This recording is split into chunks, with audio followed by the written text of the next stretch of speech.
క్రీస్తునందు ప్రియమైన వారలారా, శుభాలు. ఎలా ఉన్నారు?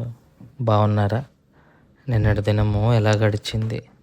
ప్రభువుకు మహిమకరంగా జీవించారా? జీవించినట్లయితే ఆయనకు స్తుతులు. లేని ఎడల ఆయన మనల్ని క్షమించునుగాక. నేటి దిన ధ్యానాంశము మార్కు సువార్త 7వ అధ్యాయము 6 నుంచి 9 వచనాలు. మార్కు సువార్త 7వ అధ్యాయము 6 నుంచి 9 వచనాలు. అందుకు ఆయన వారితో ఇలాగ చెప్పెను, ఈ ప్రజలు పెదవులతో నన్ను గనపరచుదురు గాని వారి హృదయము నాకు దూరముగా ఉన్నది. వారి మానవులు కల్పించిన పద్ధతులు దేవోపదేశములను బోధించుచు నన్ను వ్యర్థముగా ఆరాధించుదురు అని వ్రాయబడినట్టు వేషధారులైన మిమ్మును గూర్చి యెషయా ప్రవచించినది సరియే. మీరు దేవుని ఆజ్ఞను విడిచిపెట్టి మనుషుల పారంపర్యాచారమును గైకొనుచున్నారు. మరియు ఆయన, మీరు మీ పారంపర్యాచారమును గైకొనుటకు దేవుని ఆజ్ఞను బుద్ధిగా నిరాకరించుదురు. దేవుని వాక్యాన్ని మన వినికిల్లో దీవించి ఆశీర్వదించునుగాక. యేసుక్రీస్తు ప్రభువారిని చూచి శాస్త్రులు, పరిసయ్యులు, నీ శిష్యులు ఎందుకని భోజనము చేసుకునేటప్పుడు చేతులు కడుక్కోవటం లేదు అని ఒక వ్యర్థమైన పిచ్చి ప్రశ్న వేశారు. సాక్షాత్తు దేవదేవుడు ఎదురుగా కూర్చున్నప్పుడు అడగాల్సిన ప్రశ్నలండి. చేతులు కడుక్కోలేదు, ముఖం కడుక్కోలేదు, కాలు కడుక్కోలేదు, మూతి కడుక్కోలేదు, ఇవా అండి ప్రశ్నలు? అంటే ఎంత అజ్ఞానంలో ఉన్నారు శాస్త్రులు, పరిసయ్యులు అని మనం ఇక్కడ గ్రహించవచ్చు. వారి కళ్ళ ముందు అన్ని అద్భుతాలు జరుగుతుంటే మెస్సయ్య అని గుర్తించలేని అంధకారం, గర్వాంధకారం. ఒక్క మాటలో చెప్పాలంటే తమకు అంతా తెలుసు అన్న మదం, తమకు అన్నీ తెలుసు అన్న మదం. కానీ తాము చదివిన లేఖనాల ఆధారాలను బట్టి యేసుని గుర్తించలేనటువంటి మదమెక్కిన అజ్ఞానం. ఆయనను అన్ని విషయాలు, అన్ని అద్భుతాలు, అన్ని స్వస్థత కార్యాలు అంత గొప్పగా మరి ఎన్నడూ వారు చూడలేదు, మరి ఎన్నడూ వారు చూచి ఉండలేదు. ప్రవక్తల గ్రంథాల్లో కూడా ఇటువంటి అద్భుతాలు ఒకరు చేసినట్టుగా వారు ఎక్కడా చూడలేదు.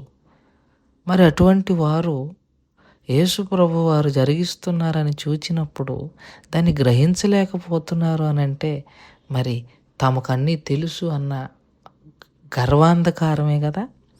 ఈ గర్వాంధకారంలో యేసయ్యని ఎవరినైతే మనం టచ్ చేయకూడదో వాళ్ళనే టచ్ చేశారు.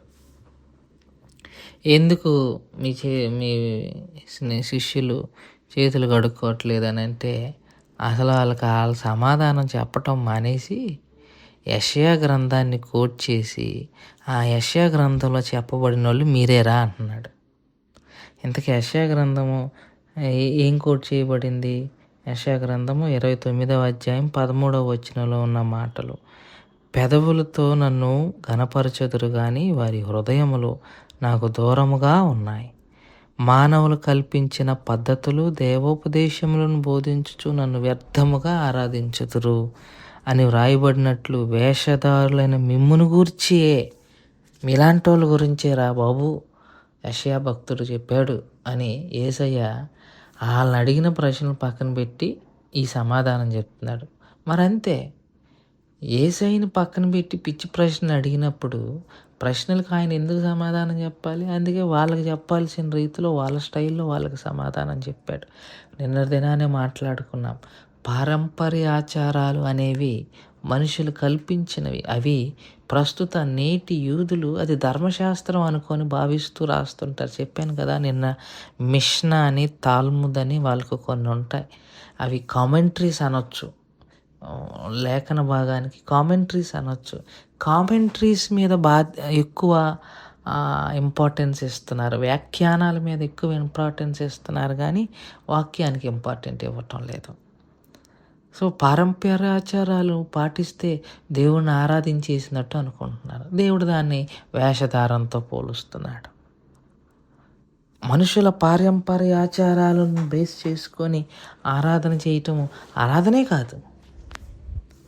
హృదయములు దూరంగా పెట్టుకొని మత్తయి సువార్తలు అయితే 23వ అధ్యాయము 27 నుంచి 28 వచనాల వరకు మీ హృదయములు చాలా దూరంగా ఉన్నాయి, మీరు సున్నం కొట్టిన సమాధులు లాంటి వారు, పైన అందంగా కనిపిస్తారు, లోపల ఎముకలు, అపవిత్రత, కుళ్ళు అనేసే ప్రస్తావన చేస్తాడు. అంతే, పైన పటారం లోన లటారం. ఆత్మీయంగా ఏ ఎదుగుదల లేదు ఎవరికి. పైకి మాత్రం క్రైస్తవులం, యూదులము అని చలామణి అయిపోతున్నాం. మనం చలామణి అయిపోతున్నాం. సమాజం కూడా అలా చలామణిలోకి వచ్చేసింది. చూసిన దాన్ని యాక్సెప్ట్ చేస్తుంది, చూడని దాన్ని పట్టించుకోవటం లేదు. ఈరోజున క్రైస్తవ సంఘాలు అలాగే ఉన్నాయి. అందుకే వాళ్ళని యేసు ప్రభువారు వేషధారుల వలె ఉన్నారు మీరు అని. దేవుని ఆజ్ఞని విడిచిపెట్టి మనుషుల పారంపర్యాచారాలను పాటిస్తారేంటి?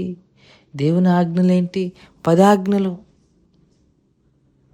అదే కదా మోషేకి చెప్పిన 10 ఆజ్ఞలు దేవుని ఆజ్ఞలు అయ్యే. అవి విడిచిపెట్టి ప్రేమించడం, దోచుకోవటం,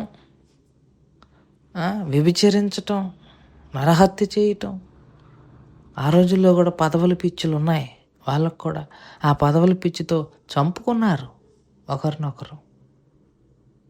అట్లాంటి చేస్తూ మళ్ళీ ఇంటికి వచ్చిన తర్వాత ధర్మశాస్త్రంలో చేతులు ఎలా కడుక్కోవాలి, కాళ్ళు ఎలా కడుక్కోవాలి, మొహం ఎలా కడుక్కోవాలి, పొద్దున్న లేచి ప్రార్థనలో ఎలా కూర్చోవాలి, ఎట్లా నుంచోవాలి, ఏ కాలుతో నుంచోవాలి, ఏ కాలుతో కూర్చున్నావో, ఏ కాలుతో నుంచున్నావో, ఏ చేత్తో వందనాలు పెట్టావో దేవుడు చూస్తాడండి?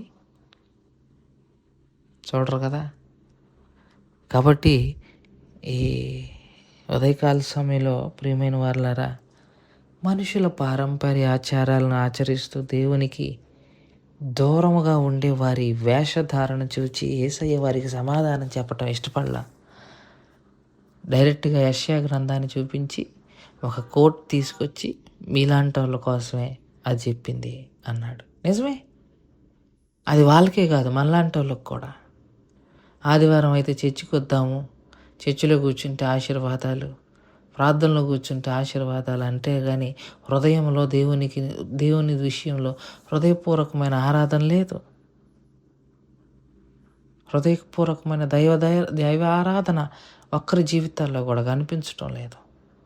అట్లాంటి జీవితాలు దేవుడు అసహించుకునే జీవితాలు. అలాంటి వాళ్ళు ప్రశ్నించే అధికారం లేదు. శిష్యులు చేతులు కడుక్కోకపోతే ఏంటి? యేసయ్య ఒక సందర్భంలో ఒక మాట అంటారు, బయట నుంచి లోపలికి వెళ్ళేది మనిషిని మలినపరచదు, కానీ లోన నుంచి బయటకు వచ్చేదే మనిషిని మలినపరుస్తుంది. శిష్యులు చేతులు కడుక్కోకపోతే ఏమైంది? ఏదైనా రోగం వచ్చిందనుకో, స్వస్థపరిచే దేవుడు ఆ దగ్గర ఉన్నారుగా, దెబ్బకి స్వస్థపరుస్తాడు. దేవునికి కావాల్సిన చేతులు కడుక్కోవటం, కాళ్ళు కడుక్కోవటం, మొహం కడుక్కోవటం, తూర్పు తిరగటం, పరవనకు తిరగటం, కింద కూర్చోవటం, పడుకోవటం, లేకటం, కాళ్ళు ఎత్తి కూర్చోవటం, కాళ్ళు దించి కూర్చోవటం, చేతులు ఎత్తి దించోవటం, చేతులు ముడుచుకొని కూర్చోవటం. ఈ కావు.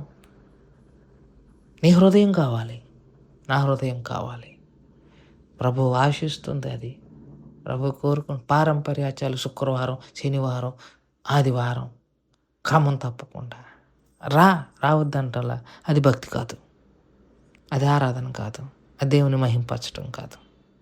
మేబీ నీకున్న భయంతోనో నీకున్న భక్తితో వచ్చి కూర్చుంటున్నావేమో, కానీ అది ఆరాధన అయితే కాదు. అది దేవుని పట్ల భయంతో వచ్చినది అయితే కాదు. వేషధారణ జీవితం. క్రిస్మస్ జరగకపోతే అమ్మో ఏదో జరగలేదు అన్నట్టుగా, గుడ్ ఫ్రైడేనో ఈస్టర్ రోజునో ఏదో ఆ రోజు ఏదన్నా మంచిగా మనకి జరగకపోతే ఏదో జరిగిపోయినట్టుగా. ఏంటి? లేకపోతే ఏంటి, ఉంటే ఏంటి? హృదయం ముఖ్యం కదా. ఆ సత్యాలు వారితో మాట్లాడుతూ ఇంకా కొద్దిగా వివరణ తర్వాత వచ్చినాల్లో ప్రభు వివరిస్తారు. వాటిని రేపు దినాన ధ్యానం చేసుకుందాం. దేవుడి మాటలు దీవించి ఆశీర్వదించును గాక. ప్రార్థన చేసుకుందాం. మమ్మల్ని మిక్కిలిగా ప్రేమించిన మా ప్రియ పరలోకపు తండ్రి, మీ పాదాలకు స్తోత్రాలు. చెప్పబడిన వాక్యాన్ని బట్టి మీకు స్తోత్రాలు. విన్న వాక్యం మా హృదయంలో భద్రపరుచుకొని, వాక్యానుసారంగా జీవించగలిగిన కృపాభాగ్యం నాకు, మాకు అందరికి దయచేయమని యేసుక్రీస్తు ప్రభువారి పునినామములో అడిగి వేడుకుంటున్నాం తండ్రి. ఆమేన్. God bless you.